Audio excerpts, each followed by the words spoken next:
Bismillahirrahmanirrahim. My name is Muhammad Nurul Amin and I'm doing my BS in Management at ComSet SWA. And this task is assigned by His Highness Professor Mr. Masoodur Rahman from Management Department.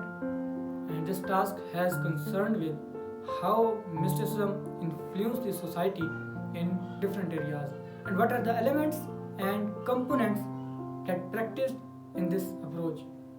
Undoubtedly, this is very vast and tremendous space in his nature, so it's very difficult to elaborate and discuss entirely.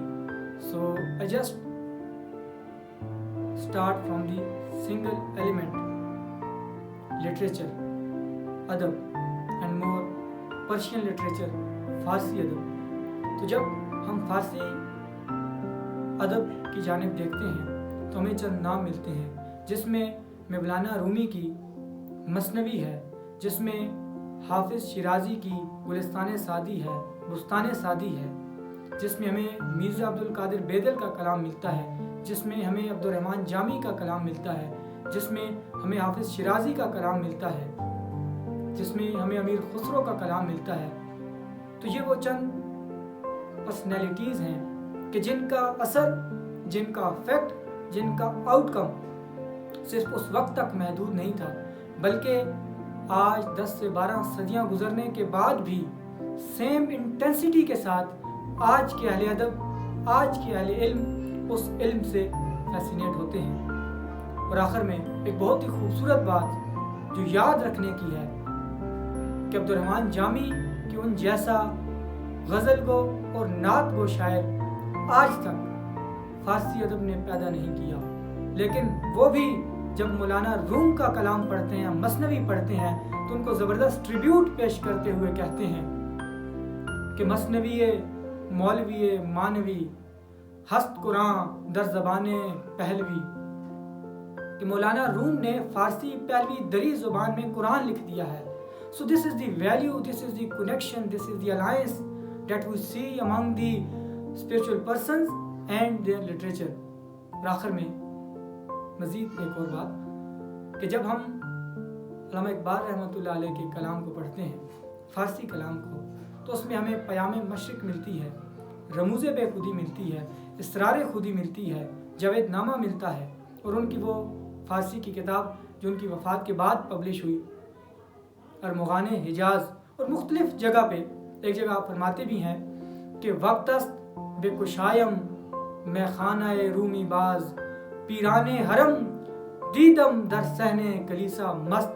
और एक और जगह फरमाते हैं कि तू भी है उस काफिलाए शौक से इकबाल जिस काफिलाए शौक का सलार है रूमी.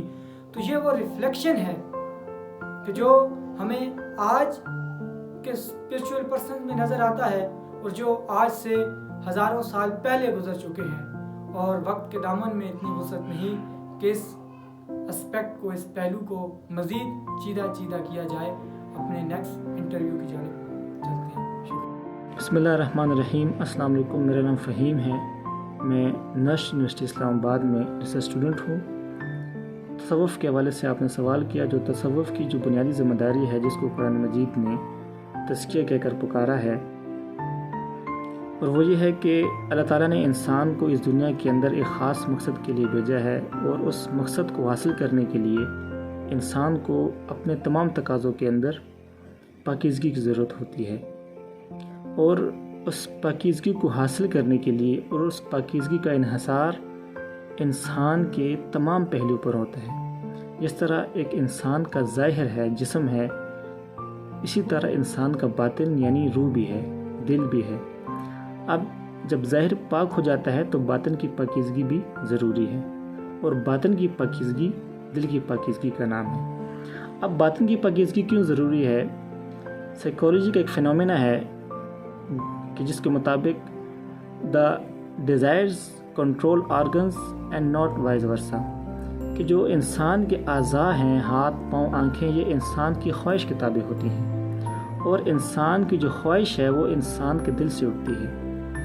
इसी तरह अगर दिल के ऊपर नफसानियत का कब्ज़ा है तो अमाल बुरे होंगे, लेकिन अगर दिल के ऊपर अल्लाह ताला की ज़ात کا ذکر ہے، اس کا قبضہ ہے، اللہ تعالیٰ کی ذات اس کے اندر موجود ہے، تو پھر ہمارے جو اعمال ہیں وہ نیک اعمال ہوں گے۔ مثال کے طور پہ جو آنکھیں ہیں، آنکھیں کبھی بھی اچھی بری نہیں ہوتی۔ اصل جو اچھا برا ہونا ہے وہ آنکھوں کے پیچھے سوچ ہوتی ہے، جو ہم سوچتے ہیں۔ آنکھوں کا کام تو دیکھنا ہے۔ اب صوفیاء نے کس طرح ایک معاشرے کے اندر جو ہے اپنا کردار ادا کیا، انہوں نے ہمیشہ انسان کو انسان سے جوڑا، انہوں نے عزتیں بانٹی ہیں، انہوں نے نفرتیں نہیں بانٹی، انہوں نے ایک انسان کے اندر جو اس کا باطن ہے اس کو صاف کیا، کیونکہ معاشرہ کی جو اکائی ہے وہ فرد ہے۔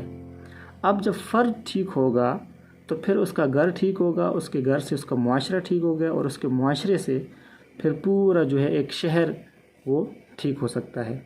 تو صوفیاء کرام نے جو تعلیمات دی ہیں ان میں یہی درس دیا ہے کہ آپ سب سے پہلے اپنے آپ کو، اپنے اندر کو صاف کریں۔ جب اندر صاف نہیں ہے تو پھر آپ جتنے مرضی عبادت گزار ہو جائیں، لیکن جب آپ کی گندگی آپ کے دل کے اندر بھری ہے تو پھر آپ کا جو نماز پڑھنا ہے اس کے اندر آپ کو سرور نہیں آتا، اس کے اندر آپ کا دل نہیں لگتا۔